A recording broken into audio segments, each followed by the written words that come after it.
So, my name is Laura Becker. I'm a 26-year-old detransition woman. The radical activists, liars, and manipulators will try to gaslight us that our experiences are singular, discrete, and not universal. But the case study of my life is existential. Listen to my experiences and see if this sounds similar to someone you know, your own distressed child, your autistic friend, yourself as a gender nonconforming child, or as a trauma survivor. At age 11, I was diagnosed with an autism spectrum disorder. I was also diagnosed with an endocrine disorder, polycystic ovarian syndrome. Both of these conditions correlate to high rates of depression, anxiety, and body dysmorphia. Around puberty, I also started experiencing psychological, emotional, and verbal abuse from a parent. I developed severe depression and started having suicidal ideation. I didn't know at the time, but I had developed trauma, complex post-traumatic stress disorder. At 16, I started developing symptoms of gender dysphoria. When I was 18, I was so suicidal and desperate to be loved and accepted for who I was that I identified as transgender and non binary. I didn't feel like I could be an eccentric woman the way I was, and I didn't think I would ever love myself. At 19, I went to a gender clinic and told them I was suicidal, and they prescribed me 200 milligrams of testosterone for free in a 1 hour appointment. I injected 200 milligrams every week as a 5'2" female with an already elevated testosterone and hormonal imbalance from PCOS. My mental health severely degenerated, and I entered an impulsive and reckless state of consciousness. My undiagnosed trauma was triggered, and I felt desperate to transition and become my true and whole self. I went to several different therapists who told me I was valid in my trans identity. My psychiatrist diagnosed me with gender dysphoria in a one appointment.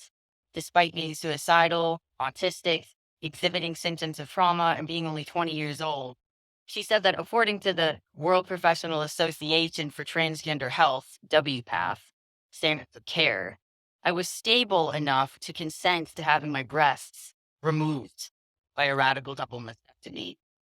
She and my general practitioner wrote letters of recommendations for surgery with the affirmation only model of care. And at 20, I had my breath removed from my body. I thought it would relieve at least some of my complex distress, but it didn't. My trauma symptoms only escalated. And at 22, I was finally diagnosed officially with PTSD. I started to awaken and realize that I had been in a survival state for all of this time, and that the desire to transition was due to childhood trauma and the illusionary magical thinking of the gender transition fantasy I had developed to help me survive. The transition fantasy had hurt me in the long run, and I detransitioned at 22 and have been deprogramming from the ideology ever since. I'm now several years into trauma informed therapy for complex PTSD, and I have embraced myself with confidence as an artist, writer, and speaker. My artist and musician name is Funk God because I'm a supremely funky, groovy woman. Despite creative abundance in my life, I experience grief every day because instead of being able to remove my broken heart, I removed my breaths, my divine femininity. I just wanted to feel safe, loved, and appreciated for my funky self. But due to the lies of gender affirmation, instead I lost vital organs. I'm 26, and now that long term planning and the biological desire to have children have kicked in. I'm furious that I was given unethical and abusive mental health care as a traumatized girl. I will never be able to have an attachment bonding to my baby through breastfeeding or enjoy the natural sensuality of my uniquely female body. My heart has a hole in it and my body feels empty at times because the body parts that are supposed to be there are missing. This is why I speak out about this, for the sake of my inner child and for every funky girl out there who needs protection from insecurity, illusions, and lies. Tell the truth. It will set you free. Thank you. That's mine, in a nutshell, my engagement, healing, the before and after, my comorbidities, my diagnoses, and my mindset of why I did this, and then why I realized that it was bullshit. I know that was a little heavy of a speech, but I'm doing a lot better now. So that's why I speak on this and I'm open for questions. Hello. I just got through seeing your interview with Laura Ingram, and I'm a retired school teacher, and I still teach. And I've always been curious about what gender dysphoria feels like. And I wonder if you could elaborate on feeling that. Sure. And Laura, this is a great question. Would you mind repeating the questions just to make sure that they're loud enough? Yeah. Makes sense to me. Thank you. So the way gender dysphoria is spoken about is a sort of nebulous concept. The dysphoria just means distress. So it means distress around your gender. Gender in this case can mean your biology, your physical body, your sex organs, your sexuality, your attraction to other people, romantic feelings, emotional feelings, and how you fit in or don't fit in with society at large, with your sex class.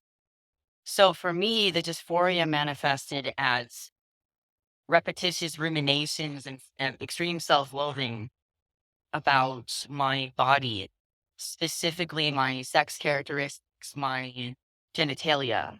I had a lot of dysphoria around being perceived in a feminine way because I had some internalized misogyny and I had grown up feeling that girls or women or the things associated with femininity or clothes and behavior traits and stereotype were negative and I never related to them. I always wore androgynous clothes.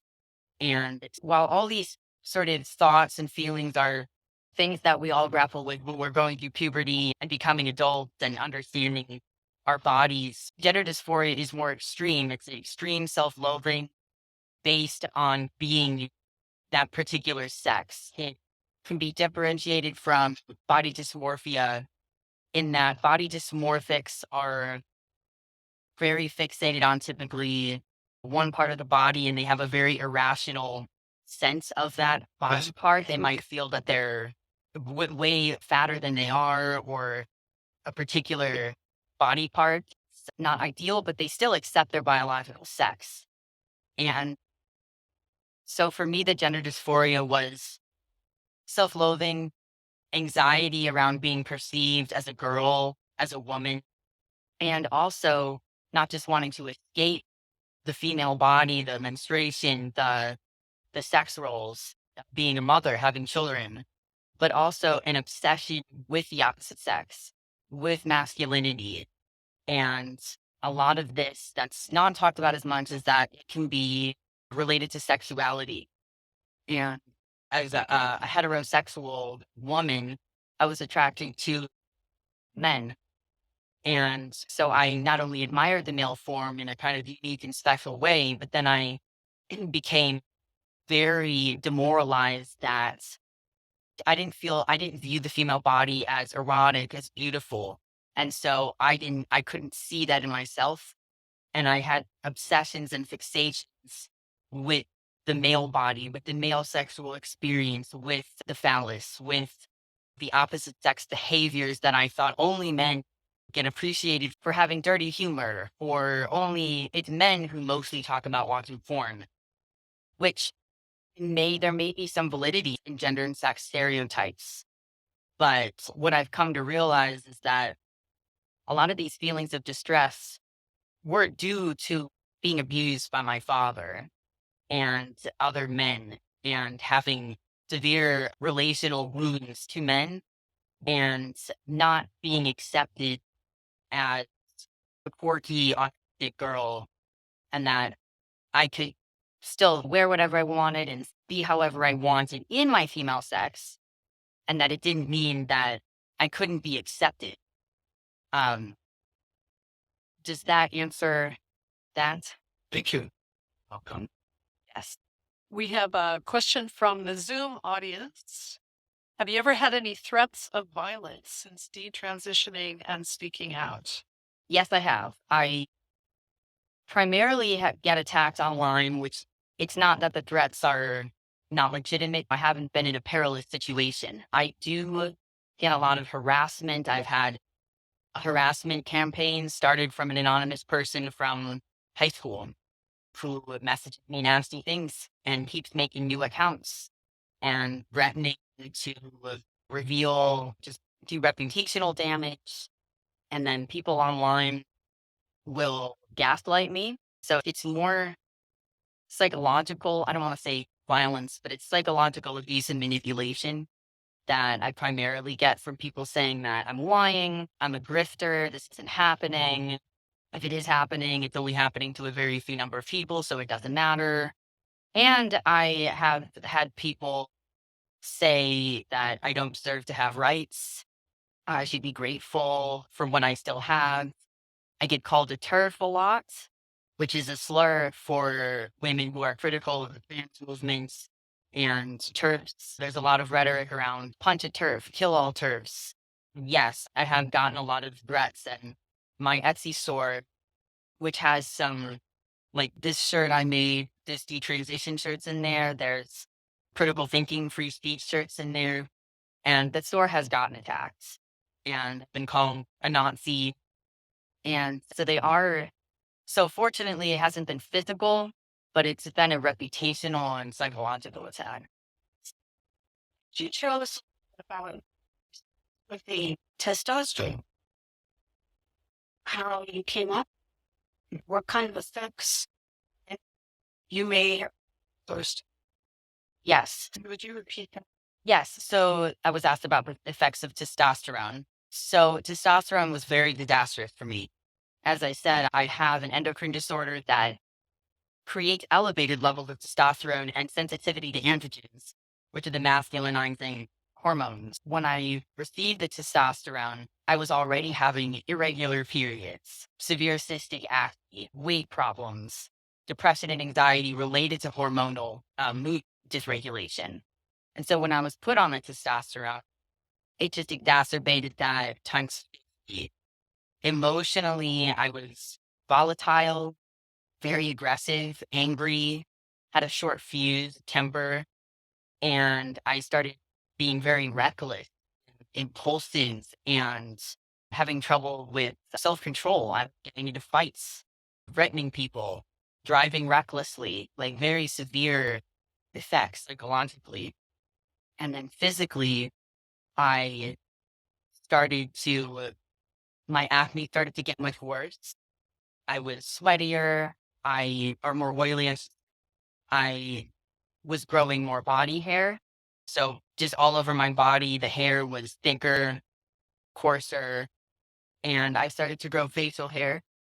So right here, I still grow facial hair, and it's different than normal facial hair you might get as a woman. It's coarser and darker. So I still have to shave that every day. And my voice lowered. It used to be higher than this, and it lowered, and my voice started cracking like an adolescent male going through that transition. And so I can't reach like pitches singing that I used to, and it was permanently stuck in that kind of awkward phase. Um, and so it was so severe, psychologically, that I had a mental breakdown when I went off of it. And I went off of it because the surgeon who performed the mastectomy told me I need to go off of it for the surgery. But with no medical advice, I just went cold turkey off of testosterone, which caused a mental breakdown, which is a long story, but was severe and it was traumatic. And so traumatic that I decided to take a break from the testosterone. And so I noticed that when I stopped, my voice, it went pitched back up a little bit, or at least it was easier on my throat it wasn't as cracky. But it has been permanently stuck like this. And the body hair growth stopped, the acne slowed down, and I became much more calm, somewhat more calm.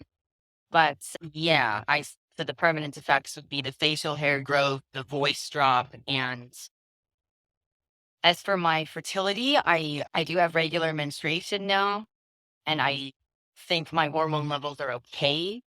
I fortunately I didn't have any genital atrophy or other atrophy, which is a common side effect of testosterone. So that were the stuff. I guess their journey with I with the one affirming or I think get a quick affirming, like I don't know, one Yeah. better quick board making or Yeah. So in terms of why the professionals affirm so quickly, it definitely is a so it's psychological in that a lot of these therapists, and professionals as teachers, professors, they're mostly women and they have a lot of empathy. They tend to be very liberal. They want to be welcoming and inclusive. So their heart is in the right place typically, but there's other motives such as the peer pressure within these industries from the higher ups. And the higher ups, they tend to be more corrupt because they are in network with larger corporations, pharma, big tech, who are pushing for these medications for financial reasons, for ideological control reasons. So the general average person, a teacher, a general practitioner, a nurse, they're a well-intentioned person, but they do feel at sometimes they can be narcissistic as well. And they can have a God complex that they're rescuing someone, they're saving someone, they're protecting children from the right wing bigots who will deny them health care. And so they're very misinformed in that way. And there's obviously the profit motive as well for a lot of these surgeons, cosmetic estheticians, and the endocrine clinics that prescribe the testosterone, Planned Parenthood, very corrupt, prescribing these things over the phone. Again, it's psychological, it's socially motivated. They get points socially if they can go around to their friends or colleagues and say, yeah, I'm a good person. I'm on the right side of history. And with protecting kids from Fox News propaganda. Yeah. good and thank you. They make me see less and bogeyman favorite there. But down here and the at least they're going through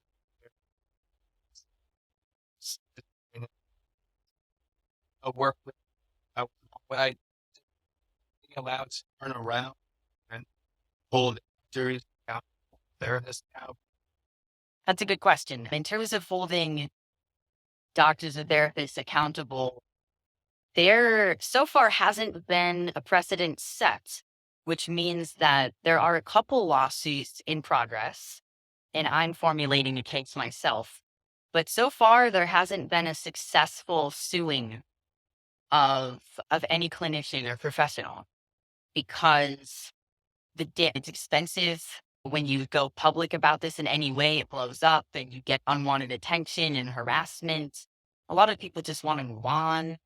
A lot of people haven't even really come to terms with the fact that they were a victim. They were a medical malpractice victim.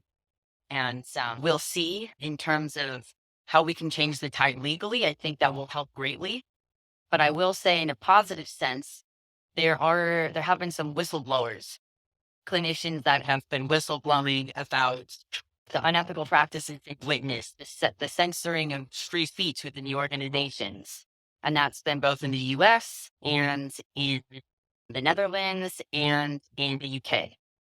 So far, there unfortunately is not much or any recourse for a patient to any sort of retribution, because sometimes these people, the clinicians, won't refuse to even see them, patients. They won't talk to them. They'll ignore their emails. They're hoping it just gets swept under the rug. But if I and my peers have anything to say about it, we're not going to let that happen. Another Zoom question.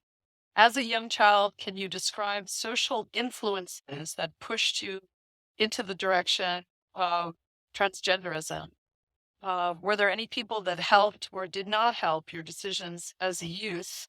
And what do you think could have influenced you not to pursue your initial transformation?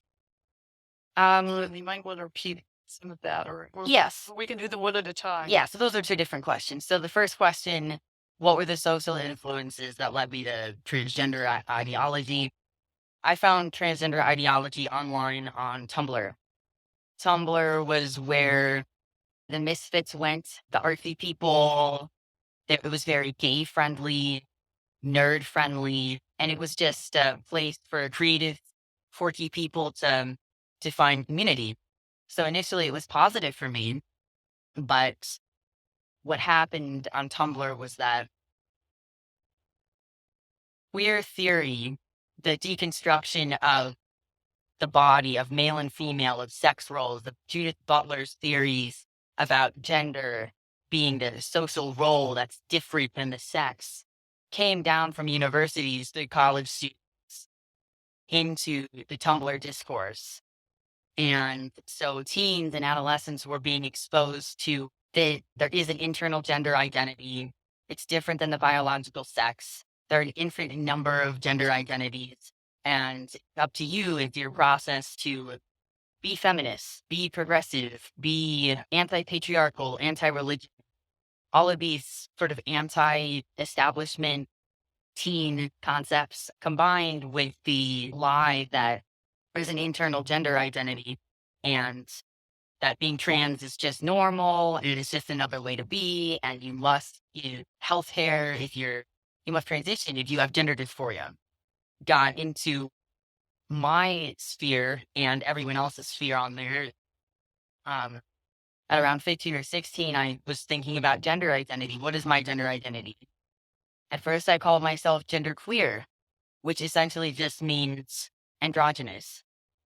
Then I started thinking I was agender, which means that I don't want the pressure of social norms on me. But in my mind, it meant that I was somehow enlightened in a way, that I was special, and that gender dysphoria was the primary cause of my rejection in society and not being accepted and low self-esteem, when in reality it was abuse and being autistic. Tumblr is where I was exposed to it, and it was then reinforced in the Gay Straight Alliance club at school, at high school, and legitimized, especially in college. My freshman year of university, I had a queer theory was all over the place. Social justice, diversity, equity, and inclusion measures in the policy promoted trans as normal, promoted these procedures as healthy to do, and there was no other recourse for experiencing symptoms of gender dysphoria but to be trans and to do the procedures. And then in terms of the second question, what might have helped me not to do the initial transformation? I'll say that the initial transformation was psychological. The initial transformation was that propaganda that was coming from the academics that trickled down to the youth culture, that gender identity is a legitimate phenomena, which is not, and that trans is just another way to be. It was psychological programming for everybody, but especially for someone who's vulnerable and has legitimate trauma that they're trying to escape or heal.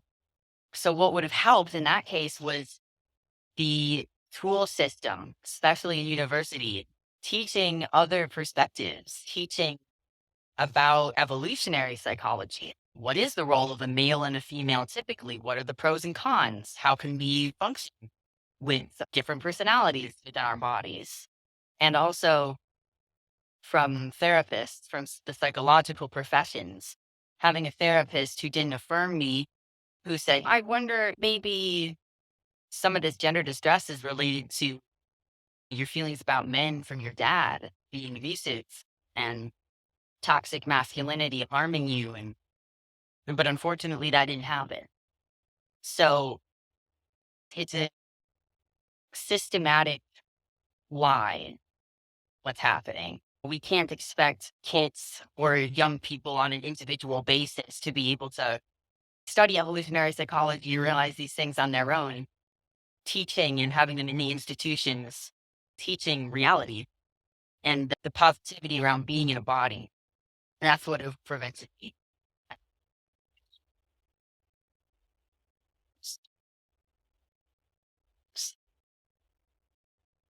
Yes. So in terms of being alone and if I had any sort of really helpful relationships during that time, unfortunately, I was very isolated. I had a couple friends in high school, but they actually exacerbated the problem because we were in a my couple people I was friends with, we were all identifying as queer. And at first it was nice and fun and creative. But once I started falling in love with, I fell in love with three different gay male friends of mine throughout middle school and high school. And this was caused by, again, that severe attachment wounding from abuse. And I was attracted to unavailable men. And my friends used me psychologically and emotionally to figure out that they were gay. They weren't queer. Queer meant nothing. In fact, they couldn't really love me or reciprocate intimacy physically. And that was just unbearable to me. So unfortunately, I was very codependent on a couple of my friends, but those relationships were destructive and greatly contributed to the gender dysphoria because I was feeling worthless as a woman and I was fantasizing about being a gay male so that I could be accepted by these people or broader. I had that naive idea that I was attracted to gay men because maybe I was meant to be a gay man, when in reality, I was just attracted to all types of unavailable men, including gay men. So unfortunately, I never had a real relationship throughout any of that time. Yes. And we have a couple of questions here. I want to sort of come back around, but I want to make sure we even it out between in person and. But this is a question from someone who hasn't asked a question yet. I'm a teacher. Last year, I had a 14-year-old student who I suspected was taking puberty blockers. He earned excellent grades, got along with other students very well, and seemed very comfortable in his skin. Should I have done or said something or just minded my own business? And I think this is indicative of we're hearing some other teachers, part of our organization, who are really struggling because they're put in the middle in a really terrible way right now. Yes, I feel a lot for the teachers that have concerns because there's a society-wide push to make school be like the nanny state. The government is trying to, there's more focus on teachers having authority and teachers are taking it, feeling entitled to take it upon themselves to hide things from parents. So the focus is not on the domestic space, but the family unit, the state. And so teachers are between a rock and a hard place. They want to advocate for the child, but it's been instituted in diversity, equity, inclusion policies that you must affirm and maybe in some cases even hide it from parents. So I would say, should you have minded your own business? I'd say if you can be alert, aware, and observant, that's a lot of the times all you can do. Observing what's going on, sharing that information. If there's potentially a colleague or two or in another district or something that you can be comfortable having these conversations with, dipping your toes into these conversations with other educators can help spread the dissent throughout this. In terms of the concerns, specifically, if the child seemed as if they were doing well in school, academically, then there's nothing to say about that. And if they seem they're doing well socially and emotionally, then there isn't really anything to say about that. Unfortunately, it is in the care of the clinicians and the parent to make those decisions. So I don't think you did anything wrong, but if there's a guilt of conscience and you want to do something, the best thing you can do is just start questioning everything, questioning the top down, but do it through conversations one by one. The chips start falling, and then we can start legally petitioning for less governmental control of the schools and changing the policies from the top down. So you mentioned that the abuse. My son's turned 18. Autistic, doing very well. When did you recognize this abuse? And do you feel that you could have asked someone so it would have never escalated to this teenage of all the hormones kicking in and all the big, I mean, it was a storm you were going. Were people listening to you? Were you able to verbalize? I know my son speak a lot, still doesn't speak a lot unless he's in the mood. So if you were feeling abuse, was anyone or did you try to reach out? And what age was that? You realized you were not treated well. Let's put it that way. Not Yeah. being heard. So in terms of the abuse and kind of what happened with that, that started around adolescence, so around 10, 11. And everyone was well aware of it in the home.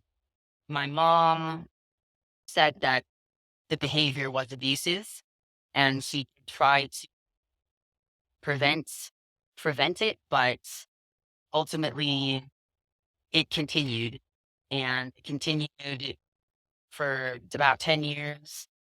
And I was extremely withdrawn socially, so I didn't really have that many people to talk about it with. My friends did know about it later on in high school, and they did validate that it was wrong. But by that point, I already had PTSD, so I was having symptoms that I then started doing other behaviors. I developed the gender dysphoria. I developed the obsession, the romantic obsessions, self-harming behavior, substance abuse behavior. So by that point, it was such a mess that no one really knew what to say or do.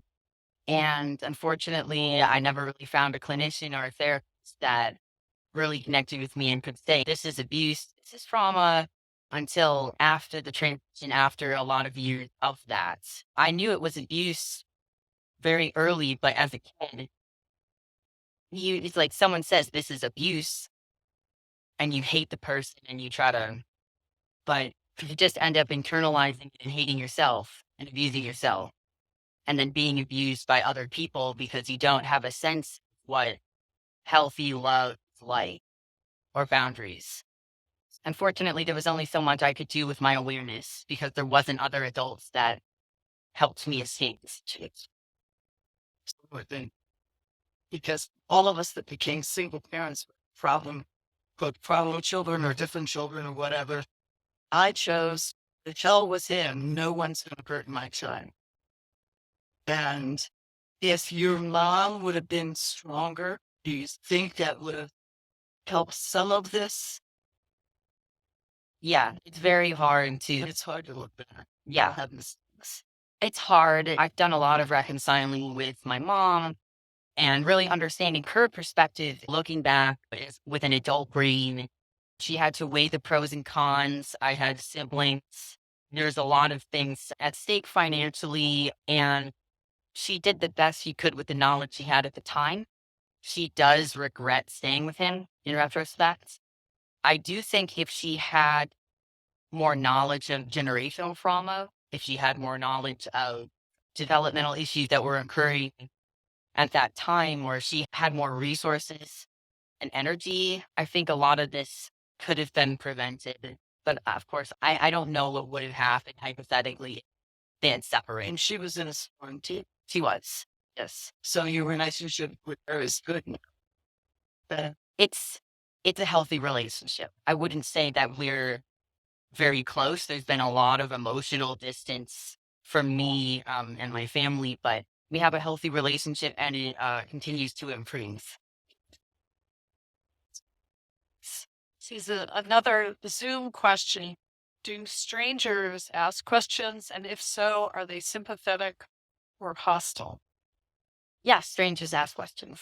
I do get a lot of questions. That's why I like to organize these Q&A, like talk to as many people as possible. I'm very open and I have a very psychoeducational perspective. So I love to have people listen. Strangers online ask questions all the time. A lot of them are primarily people are sympathetic. Primarily people recognize something really wrong. They're confused. They want to know more. And I'm very grateful to say I do have a lot of kind of followers and supporters online that see me go through the ups and downs of the journey. And new people continue to follow me and ask more questions. Generally, the questions are in good faith. And I have a lot of videos and podcasts and essays and all sorts of things that to answer as many questions as possible.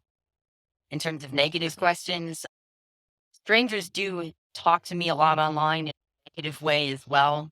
What I see is that people that are more right-leaning, their version of being an asshole is saying, you brought it upon yourself, that's your own fault, play stupid games, win stupid prizes. Like, that's your problem, and you deserved it.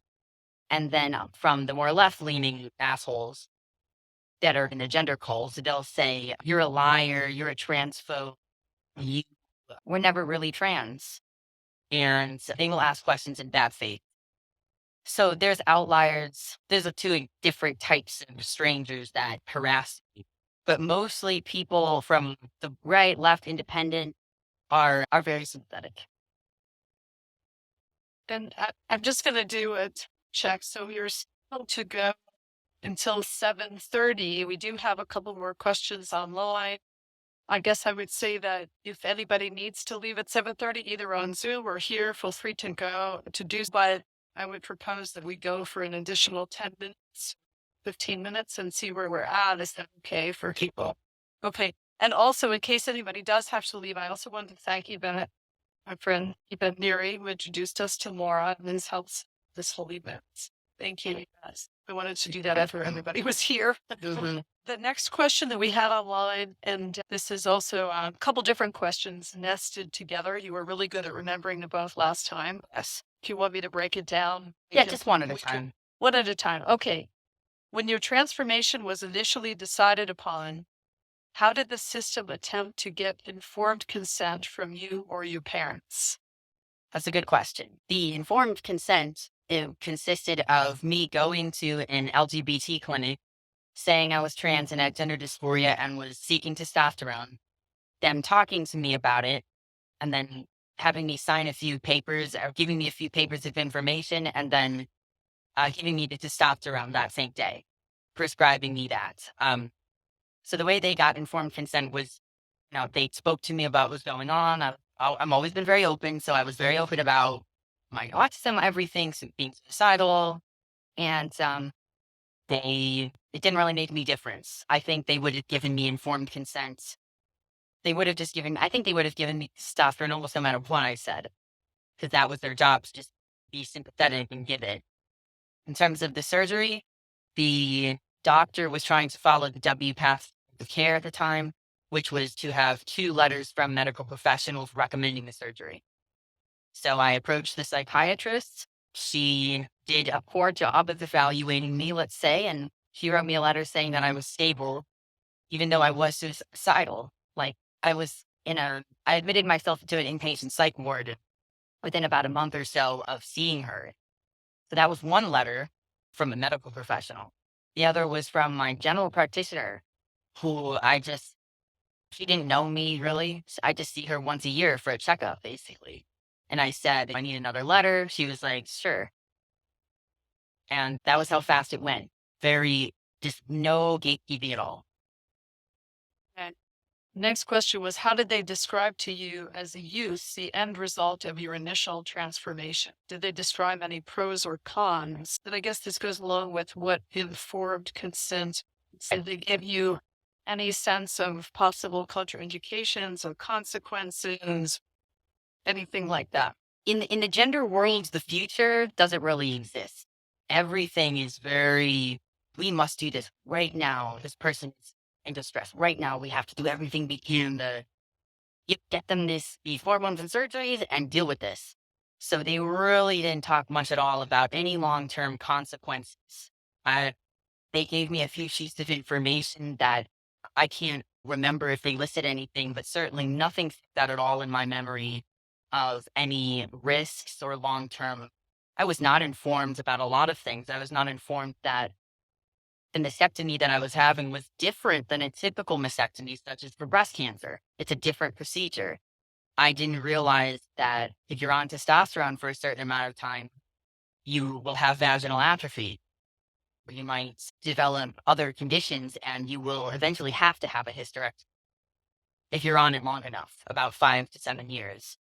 So there's a lot of things I was not informed about. And in terms of what the results would be, it's the same talking points that all the trans activists say, which is that this will be your true self. You are going to be liberated. You are going to feel comfortable in your body, be less depressed and anxious. You're going to be happier. You're going to get to live a new life, and you're going to have gender euphoria, positive feelings around your body, and gender dysphoria will decrease or be solved. Okay, and then the last part of this question was, were there any system barriers that could have protected you or that failed you? Yeah, so I answered some of this before with the system in terms of the academic institutions being ideologically captured, in the high school, the therapist, the psychiatrist, the surgeon had his own financial motives. But in terms of safeguards that could have helped, if there was a waiting time for getting these procedures, a waiting time in the past, the 80s, typically if someone was presenting with transsexual issues or gender issues, they would be closely monitored by a therapist for a number of months or even years to make 3 years. 3 years.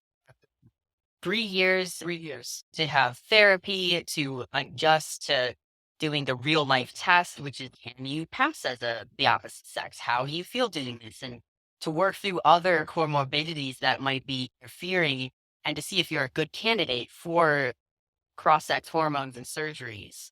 They have done away with that now. So there is no waiting time.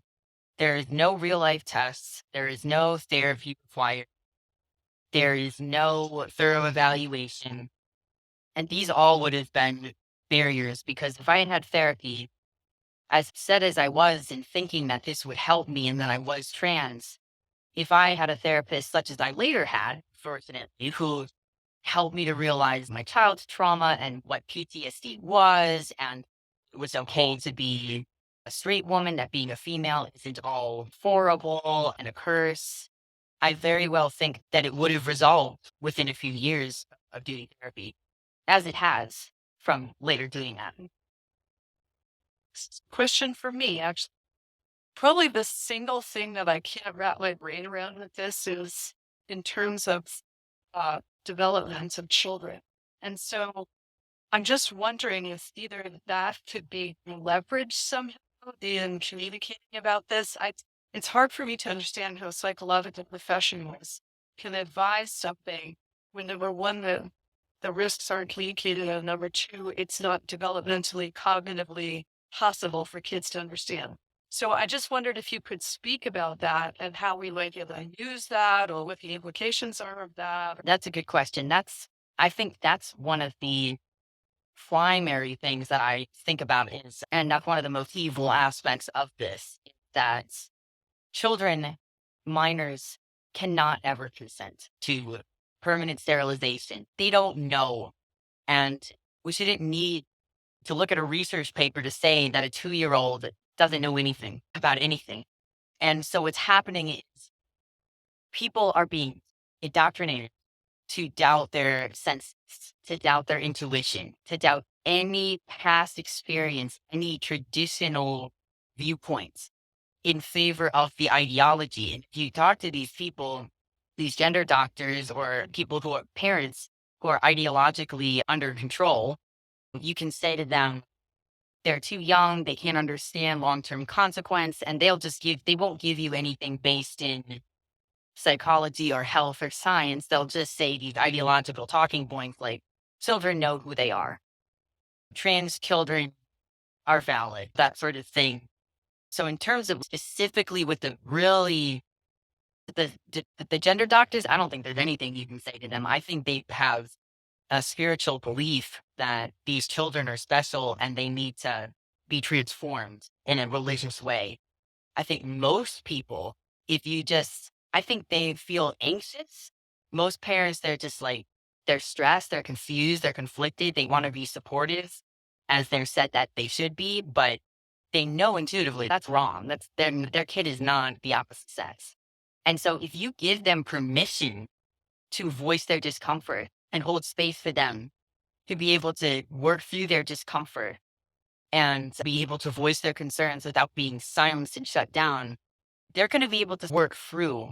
That's why I think the parent networks is so vital. They're the crux of all of this, is that the parents being able to trust their intuition and being taught, no, it's okay to trust your intuition. This is wrong. This is evil. And banding together to educate as many parents as possible, that will be one of the greatest forms of leverage that we can cite. These kids don't know. And anecdotally, the detransitioners are getting younger and younger, unfortunately, who are regretting this. And they all say the same thing. They all say, I didn't know. My brain wasn't developed. I didn't realize that this was just puberty or that I was gay. Or so anecdotally in the lawsuits, that will be one of the major implications, that there can be a precedent set legally that there could not be informed consent as a child. That'll be one of the major tools.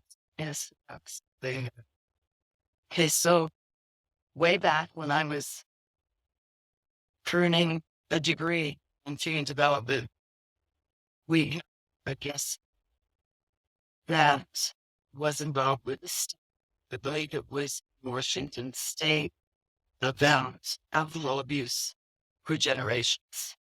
And that there were some children that they found could never progress more than a 12-year-old line.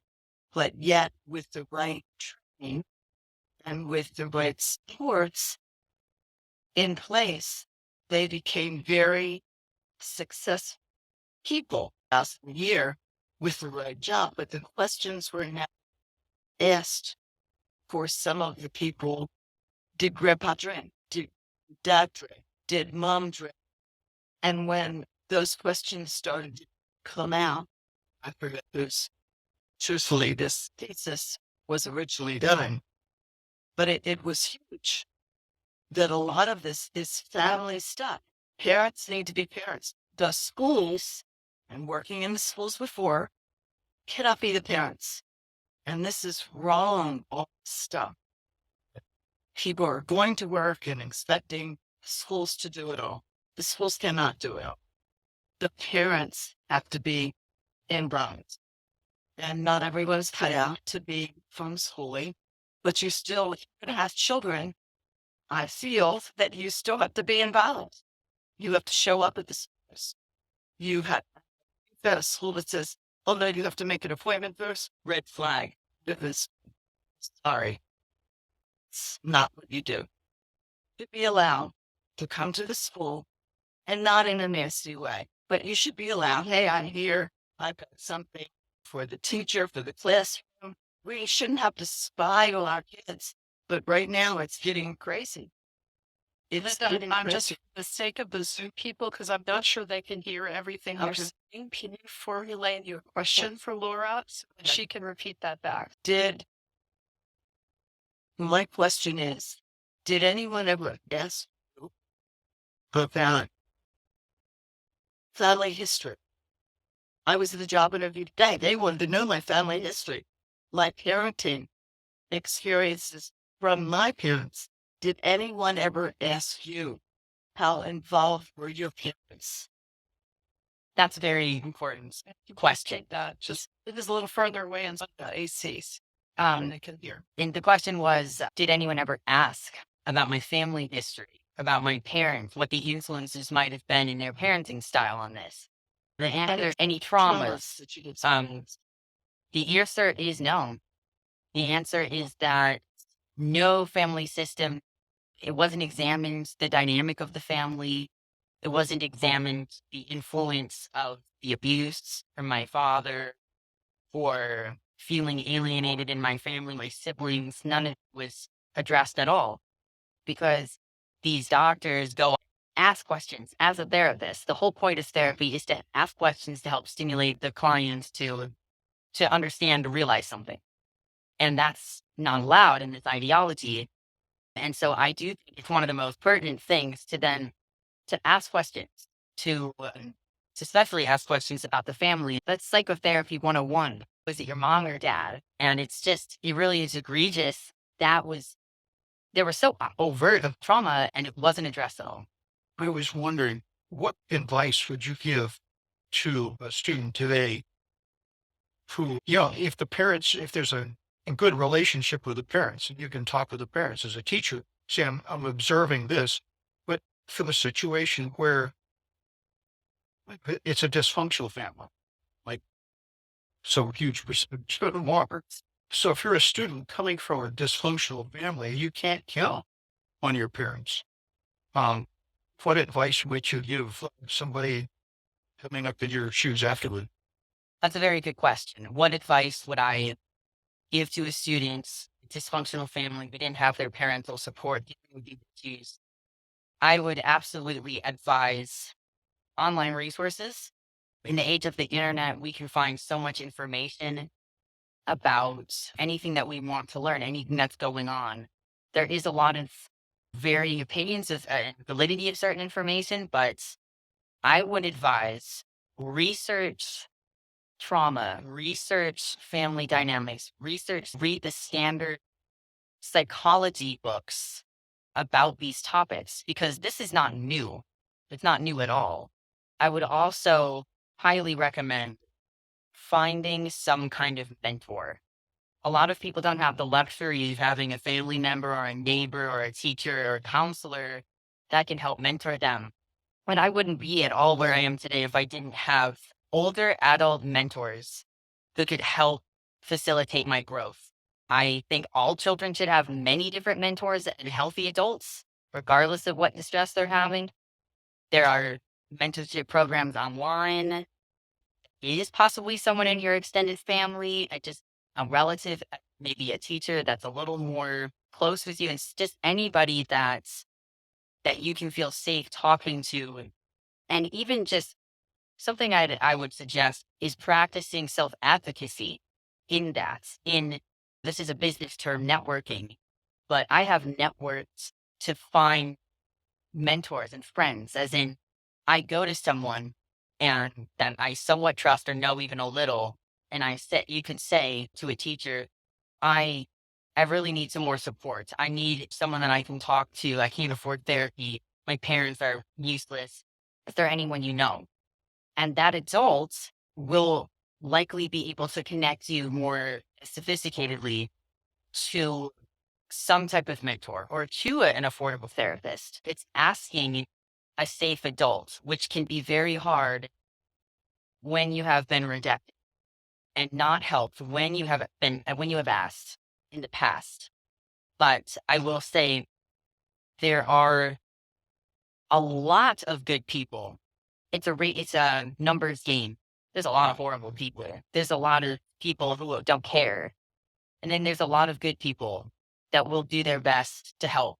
So if you keep asking, you will be lucky and find someone who can change your life. And one person can do that and open up a world of possibilities. That's what happened for me with my therapist. So you've talked about a number of the factors create this situation for you, including PTSD, autism, abuse. And it sounds like there were some financial constraints in your family Yeah. that And also, it sounds like there might have been some generational trauma. Yes. I'm wondering if could be the creation of a resource for mental health professionals, teachers, counselors, I don't know, that says if you see these benchmarks in a child and they're presenting with gender dysphoria, you might want to take a deeper look. Yeah. Or if such a resource exists. Yeah. Yes. I'm very happy to plug the resources I know because when I was coming up, they didn't exist. Now there's several. So I will say GenSpect, genspect.org. GenSpect are an international coalition of professionals and parents and detransitioners who are working on many different initiatives, support groups for detransitioners or just people who have gender issues, support groups for parents. They have written guides on how to approach the schools if your kid's having an issue, legal resources. So genspect.org. There is also Partners for Ethical Care. Somebody on Zoom just mentioned that. Yes, Partners for Ethical Care does a lot of parental support. They have vast array of resources on their website for learning and connecting. There's also a lot of resources. There's basically if you go to either genspec.org or partnersforethicalcare.org, they are all on there. And yeah, and there's just more and more being formulated as we speak. And I have worked a lot with both and I fully support them. So I think we should wrap up. We have one more question here. But since people are starting to leave, I also want to make an announcement that we are doing an action on to help get this information out into the community. Sarah Smith, who is Karen and my partner, the New Mexican Freedom Alliance and the National Coalition for Health Integrity, has created this little card and a wonderful webpage with information. And we are going to be, there's actually action that's going to be happening in different parts of New Mexico and with our partners in different parts of the country. These cards out so that very discreetly, what we've done in the past, so that we have been part of those actions where we go to a Walmart and we put the little cards and kids' clothing pots and we put them on the shelves. So we're going to be doing that on Saturday here in Albuquerque. If you would like to join us, we're going to be meeting at the parking lot on the corner of Wyoming and Academy. The parking and they're going to be first working with those stores. So after we close officially, is that something you're interested in? If you can see Karen or myself so that we have an idea of who all is coming. So I just wanted to announce that. And I will also make an announcement. I do feel free to take a business card of mine. It has my contact on there if anyone wants to reach out. It has my social media on there. You can find me primarily on Twitter on Funk. I also have an Etsy store, which if you want to spice up the activism, there's a lot of activist shirts and mugs and different things in there. And I also have a Substack. So if you go to the links on the business card, you'll be able to find your way to all sorts of videos, essays, interviews, and just keep up with what I'm doing. I also have a donor box. One who would like to help support me in the travel expenses for coming here. I'm also going to Florida in August to do similar things. Now, all of the links can be found through the business card and on my social media. Thanks for putting yourself out here and coming and trusting us. Yes. So we'll do this question and then Daniel has a question online and then we'll close so that we don't make this too late. There's a very talking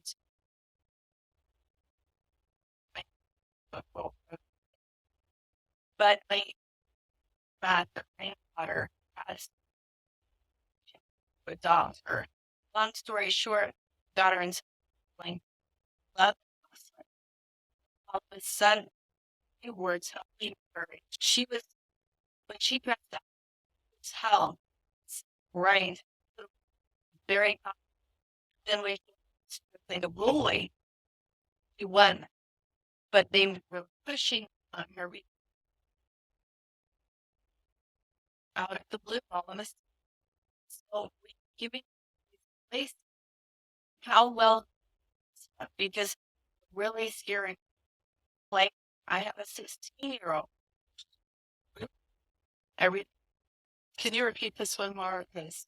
Right. So, in terms of can we trust these organizations that I've mentioned, because so many are captured and act harmful, I trust both of these 110%. They have personally helped genspect where I found my therapists from. Um, but I fully understand and appreciate the concern. And so this is why these very good people that I trust very much are working to build a very thoroughly vetted network of other therapists, teaching professionals that are vetted and actually going to provide a care. Thanks. All right. And then the last question, and I'm just going to also give, so in case we just suddenly break up at the end, I wanted to share this lovely thought from one of our partners who's in New Jersey. She's with New Jersey Stands Up, and they do wonderful work and also are very networked throughout the East Coast with others who are doing wonderful work. And so Hillary said, thank you so much for your openness to share your story and answering our questions.